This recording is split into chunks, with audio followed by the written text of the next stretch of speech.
the weeds among the wheat. Of course, this weed was called zinzanian, and it looked a lot like wheat when they were both kind of younger plants, and you really couldn't tell the difference until they were full grown, and then you could see. But by that time, the roots and everything of the weeds would just become intertwined among the wheat, so it was just kind of this big tangled mess. Of course, this parable speaks to us of just the reality of evil in the world, and it's just along with the good, we just know it's all a big tangled mess. And the question, why does God allow that and tolerate it? Of course, he holds the good in his heart as well and doesn't want anything to happen to it. But I think just besides just the reality of evil, the tangled mess in the world, I think this can speak to us of our own individual lives as well.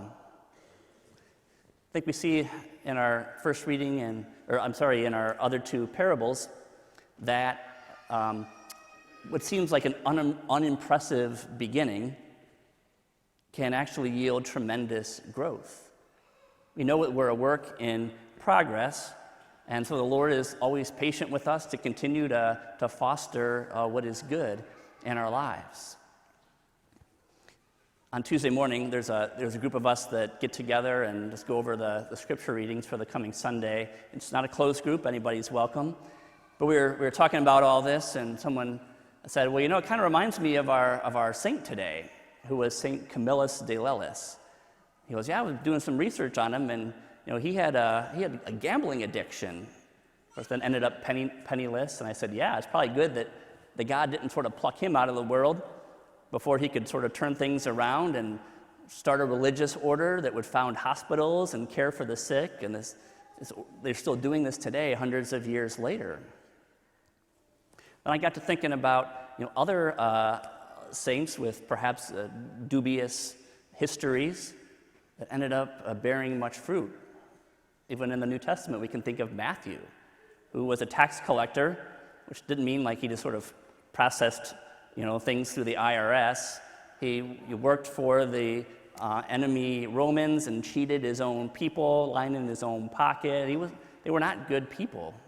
Of course, Jesus called him, transformed his life. We can think of St. Paul, who was pretty zealous in trying to stamp out this new Jesus movement that arose and kill all the new Christians that were coming to faith. Of course, God called him and changed his life as well. We can think of St. Augustine, known as perhaps one of the greatest teachers of the faith in the whole 2,000-year history of the church. Still taught and read to this very day, still inspiring people with his words. Even though he was raised in a Christian household, he abandoned the faith as a young person, and for years lived with a mistress who bore him a son. Of course, then God ended up transforming his life as well, and he bore a tremendous amount of fruit. You can think of people, if you look up on the internet, like St. Olga of Kiev in the 10th century. Yeah, you have to look this stuff up. I don't know all this off the top of my head. So St. Olga of Kiev was a mass murderer, and she just would do anything to put down her enemies. And once she even burned down a whole village after they had already surrendered. But then came to be baptized, and that really transformed her life. Thomas Becket in the 12th century was the chancellor for King Henry II, and he was extremely wealthy. It was said that he had even more clothes than the king. But even though he had this vast amount of riches, he didn't share 1 cent with the poor. Again, until he came to know the Lord more and his life was transformed. You can think of even St. Francis, of Assisi, who at one point in his younger life just sort of lived this privileged, carefree life that was all just sort of centered around him just sort of having a good time. I was tempted to talk about St. Mary of Egypt around the 4th century, but there's children in the room, and I didn't want to make you or I blush, so look it up. It's a fascinating story. Now, perhaps our own personal histories are not that dramatic, I think, like I talked about last week, the Lord looks at each and every human heart and says, I can do more in that spot.